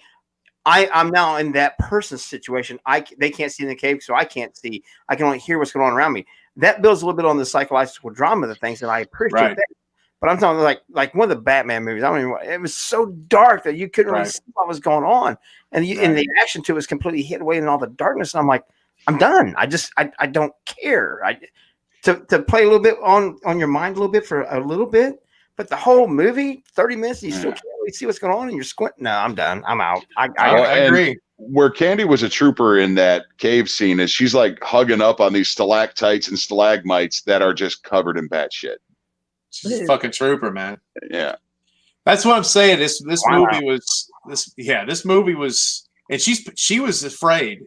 Just if she was standing in the cave alone with her friends doing a paranormal investigation, she's freaked out. And for her to do what we asked her to do in that cave was she's just a freaking trooper, man. It's absolutely awesome. Super duper trooper. That's awesome. Like I said, I can't wait till it comes out. And you guys all know that we've not really got to communicate a lot here in the last few months because you guys have been super busy. We've got a lot of things going on. We're fired back up with what we're doing. I mean, events are down, but we're back doing a lot of things. And I've got some things that I'm filming. Jason's got some things that he's filming. Work with some other production companies. Blah blah blah blah. But I'm still stalking the shit out of what you guys are doing. You know, once it gets released, and people can find it where they can get their copies and things.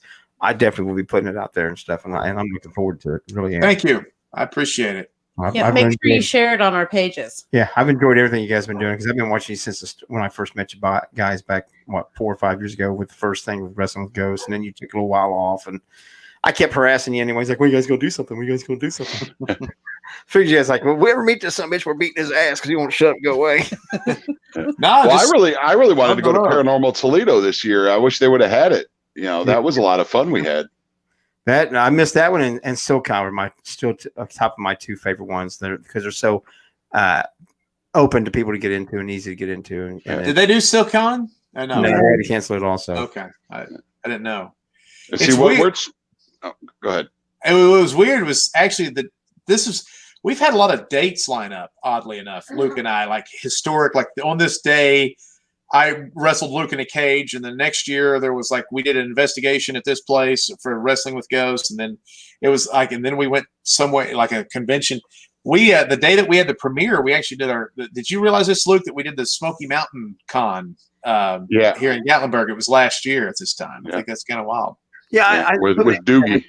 I was hoping they would do that one again. I was wanting to get into that one. Yeah. We were going to get you, and we were going to be a big part of it, but they canceled it out. Yeah. Well, maybe they back next year. They will. They will. Somebody just asked. Go ahead and answer that.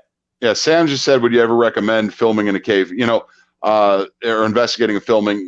We have the investigation from that cave. It really depends on the cave.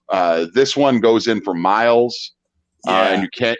But it's a straight shot. You can't get lost in it. It's all one long cave.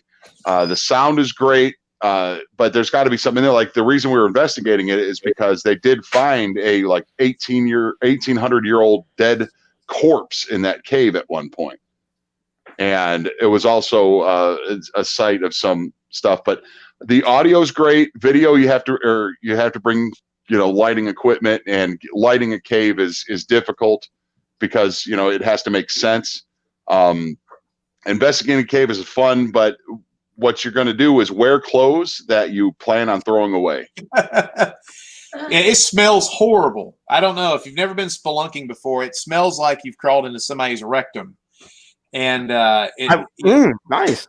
Yeah. So if you've ever had experience climbing into a human's rectum, you will be all right for the cave. But I loved it. Of course, me and Luke are cave noobs. We're not spelunkers.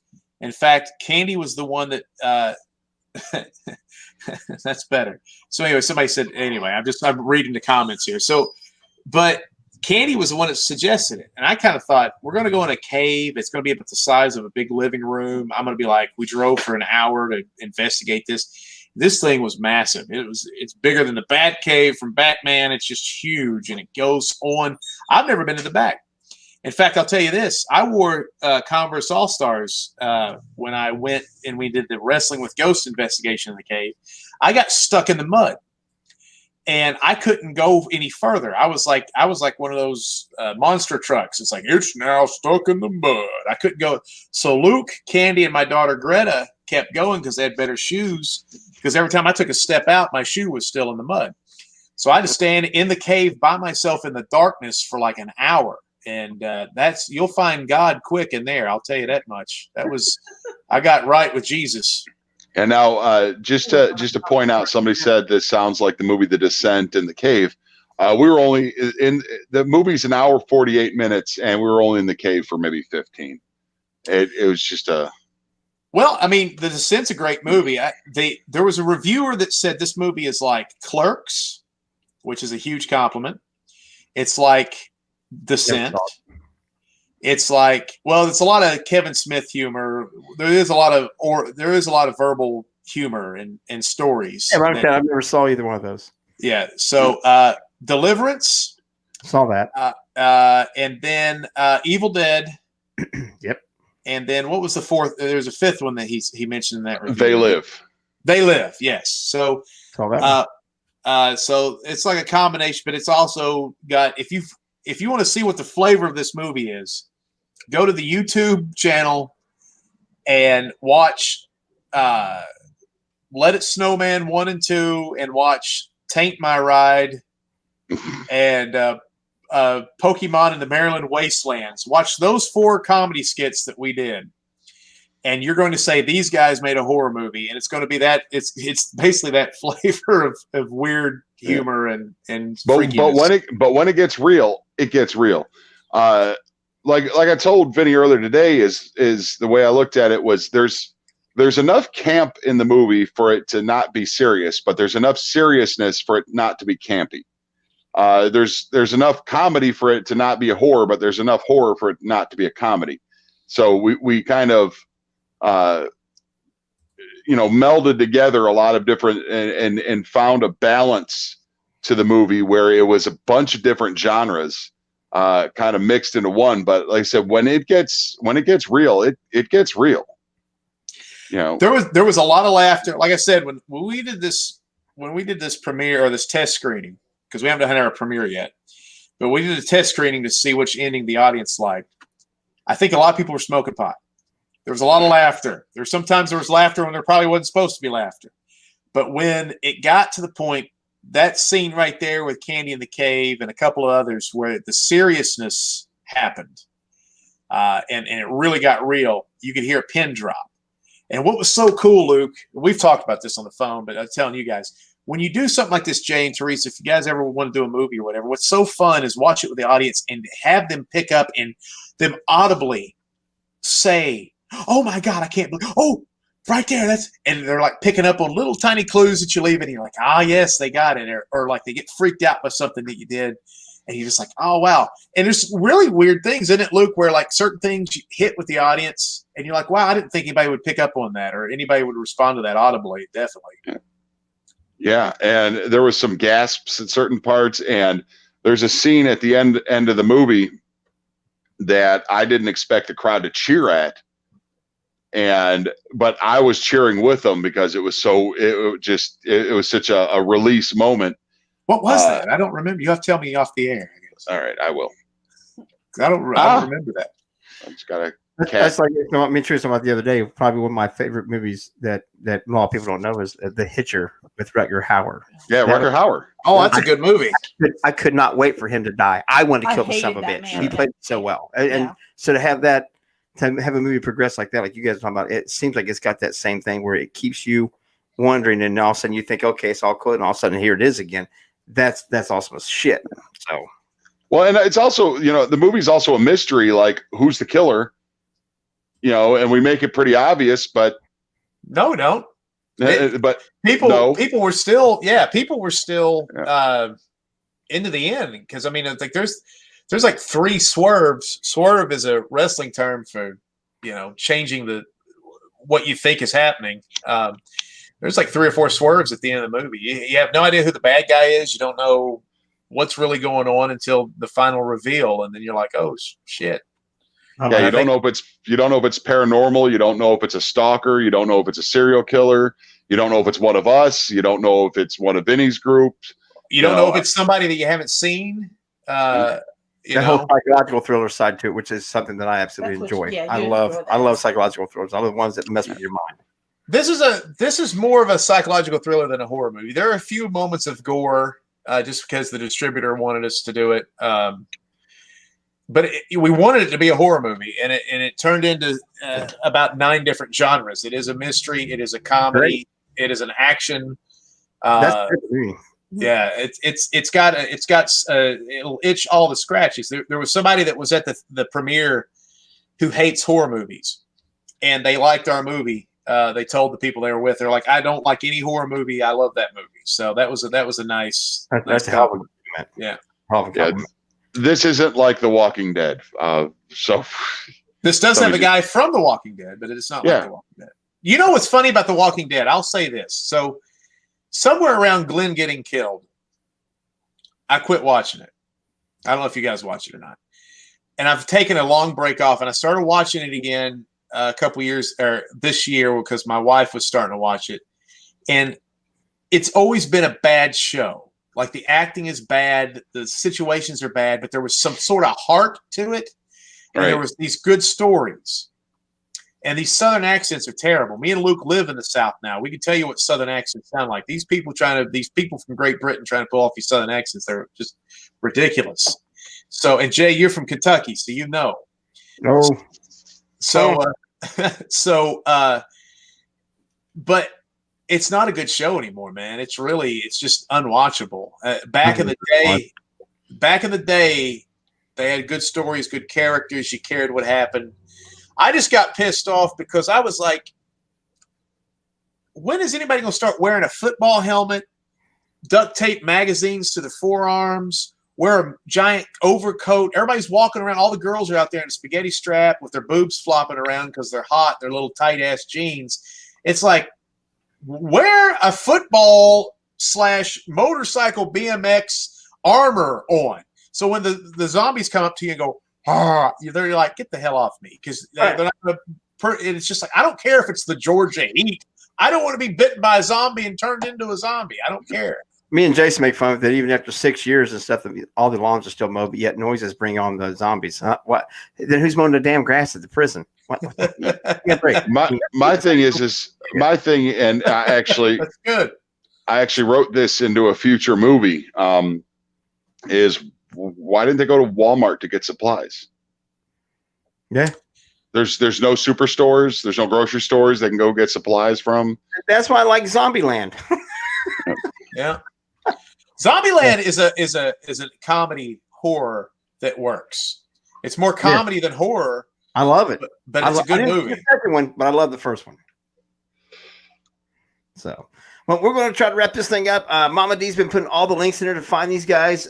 You can find them at all these locations and stuff. Please go check them out. Go watch him wrapping it up. Yep. Go check them out. Go on your YouTube channel. Go subscribe. Hit the alert button. Get all the updates. Facebook. Go follow them. All that things. That we get the updates when the movie comes out. So that way you guys can get your copies. Please go check it out. Go show some support and friendship and love, man. We got to do that with each other. We got to do that with each other. We can't. Unity. Not just unity, period. I don't even talk about period unity. I never have. I'm talking about just common decent respect, man. And if you want somebody, if you go follow them, they'll probably go follow you. So if you're putting out stuff, if you want somebody to follow you, then you should be following them also. Just share that respect and admiration for one another and try to help each other along. Guys, you got anything you want to close up with? Yeah, go to Big N, the letter N, Funky Productions YouTube page. Big N Funky Productions YouTube page.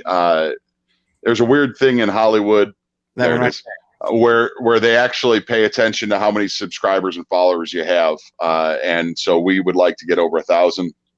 Yeah, if we get 1,000, we get to monetize our videos. So they've changed that, and then just subscribe to that. Luke is 100% correct, and also if you go to IMDb, look up The Hike, click on The Hike, it shoots the priority of The Hike up, and so distributors, because we're still in a distributor war right now, but the deals seem to be good. The higher we are, the more money we get, and we're not greedy.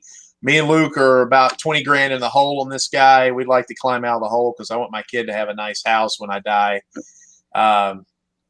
Yeah, Hollywood looks at YouTube. Yes, Hollywood looks at YouTube. All these they look at your Facebook. They look at everything to see how many followers you have, how much heat you have, how trending you are. Yes. Hey, let me tell you something. Social media, YouTube, all that stuff. If you're ever getting a divorce, if you're ever got a weird job where they don't want you like showing your boobies out at night and stuff like that. If you're ever in a litigated situation where you're in a lawyer situation, everybody looks at social media. That's the first thing. If you don't want something out there, don't put it out there. But if you want to get, right. Hey, let me tell you real quick. I know you want to end up. I was in this litigated case for a long time, talking about that. And on social media, I said today's a great day. And I said if my public adjuster, because it was an insurance claim, my public adjuster could get off his ass and cut the check, it would be a terrific day, and I won't have to go strangle him. Well, he got frightened, and I didn't hear anything. This delayed my payment of this insurance thing for months. And so we're around a mediating table full of lawyers.